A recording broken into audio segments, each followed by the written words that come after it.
Salam sehat selalu.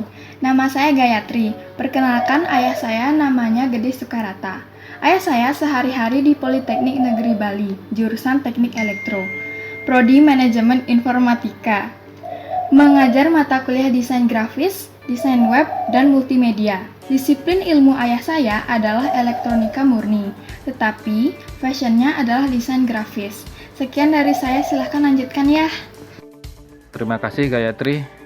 Ayo Sobat Tris, kita lanjutkan lagi walaupun dengan laptop yang jadul dan menggunakan aplikasi yang lawas, tidak masalah. Yang penting ada niat dan kemauan, kita pasti bisa.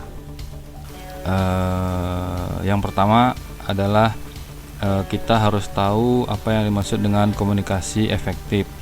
Nah, di sini ada sender, ada media, ada receiver. Ya, yang dimaksud dengan sender itu adalah ibaratnya orang yang akan membuat desain, tetapi tidak bisa menerjemahkan ke dalam gambar atau teks.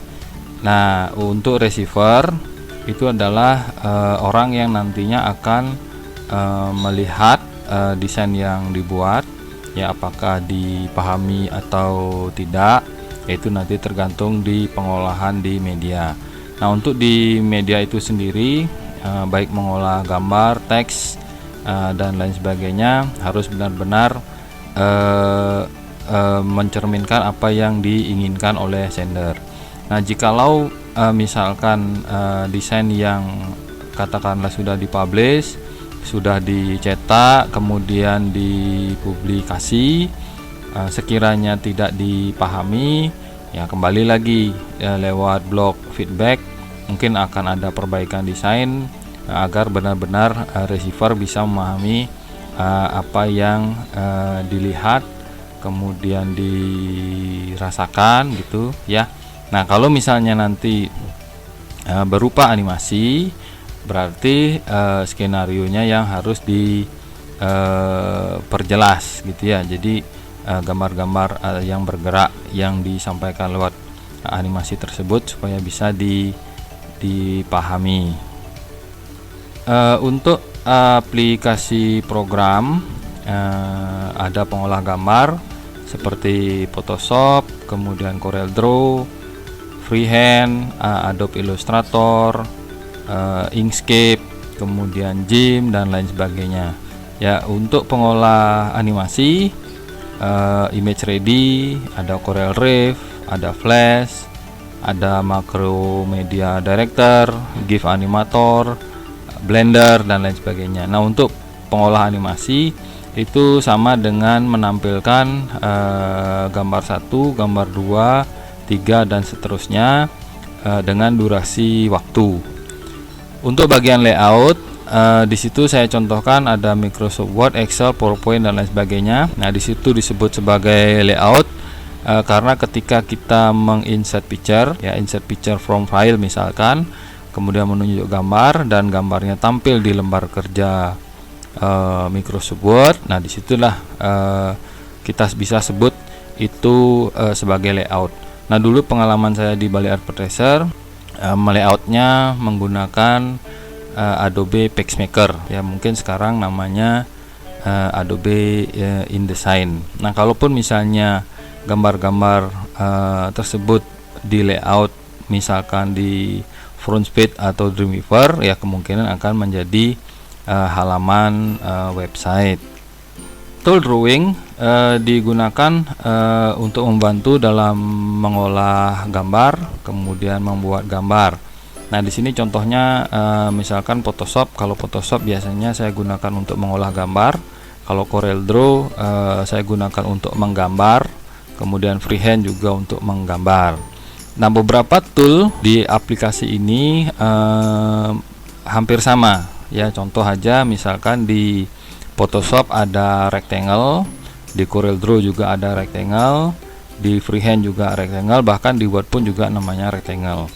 Nah, kalau misalkan yang bentuknya lingkaran, ya ada circle, kemudian ada oval, ada ellipse, ya sama-sama bentuknya lingkaran. Jadi kurang lebih ya setiap aplikasi yang ada itu biasanya membawa tool drawing gambar gitu ya. Nah, nanti kalau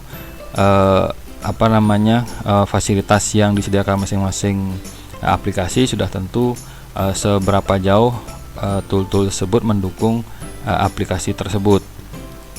Untuk hal penting yang harus dipahami di dalam grafis itu kalau saya kelompokkan menjadi 4, yaitu yang pertama adalah preset size, ukuran kertas. Nah, biasanya yang umum itu adalah A4, kemudian ada F4 folio, kemudian ada letter atau quarto, atau misalkan kita membuat ukuran sendiri ya silahkan diukur sesuai dengan kebutuhan. Nah, yang kedua di situ ada measurement unit. Nah, kalau kita di Indonesia sering menggunakan measurement unit milimeter, sentimeter, meter gitu ya. Kalau di luar mungkin ada pikas, kemudian ada inci, kemudian ada yard, kemudian ada feet dan lain sebagainya ya. Untuk resolusi di sini saya kenalkan resolusi standar itu adalah 300 dpi ya, jadi 300 dot per inci. Itu di luar itu ada yang menggunakan 600 ya, 600 dpi. Nah, kapan lalu saya sempat membuat sebuah cover majalah begitu ya, menggunakan resolusi 600. Itu tergantung dari bahan-bahan kertas yang digunakan. Jadi ada hard paper, ada semi hard paper, kemudian ada HVS gitu. Nah, kalau untuk website, gambar-gambar di website biasanya menggunakan resolusi 72. Nah, nanti kalau penggunaan gambar-gambar di website mohon hati-hati karena di situ resolusinya rendah. Nah, untuk hal penting yang terakhir itu adalah mode warna. Jadi ada RGB, kemudian ada CMYK, ada grayscale.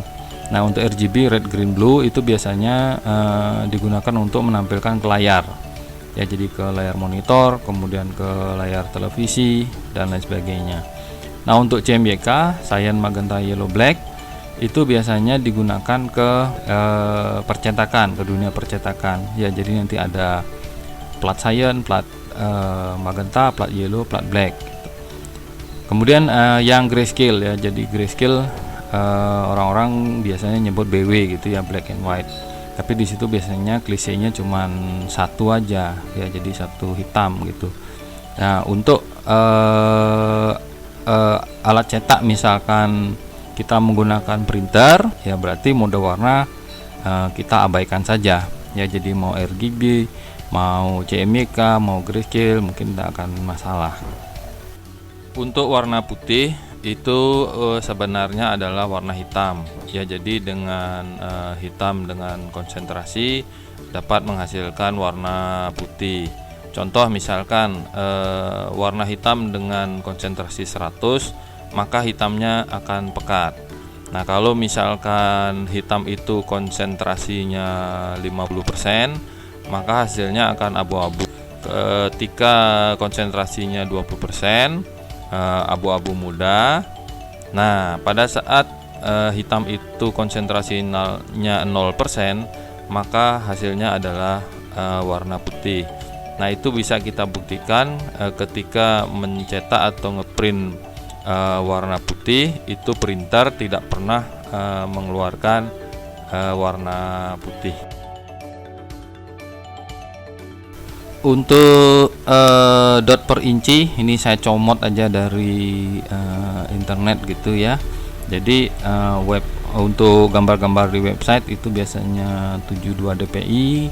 Kemudian print quality itu standarnya adalah 300 dpi atau lebih gitu. Nah, di sini kalau menggunakan lebih dot per incinya silahkan nanti dikonsultasikan dengan pihak percetakan ya. Jadi agar tidak terjadi saling menyalahkan antara kita dengan pihak percetakan. Untuk mode warna yang sudah saya jelaskan tadi, jadi saya comot kembali lagi dari internet, jadi sudah benar gitu ya. Jadi untuk RGB your computer screen gitu ya, kemudian digital photograph untuk studio studio foto, kemudian CMYK untuk printing industri. Jadi ada 4 plat cyan, plat magenta, plat yellow, plat black. Baik, itu saja penjelasan singkat mengenai dasar desain grafis. Pada intinya adalah yang pertama adalah kita punya ide, ya, ide awalnya. Kalau untuk mengolahnya, mendesainnya, saya kira mungkin mudah saja. Asal ada kemauan, asal ada niat, saya yakin pasti bisa. Nah, setelah ada ide, selanjutnya itu adalah ketelitian dan kesabaran, ya, terutama kalau menggunakan Photoshop, ya mungkin cropping seperti itu ya, kemudian menghaluskan hasil cropping dan lain sebagainya. Oke, tidak panjang lebar, terima kasih.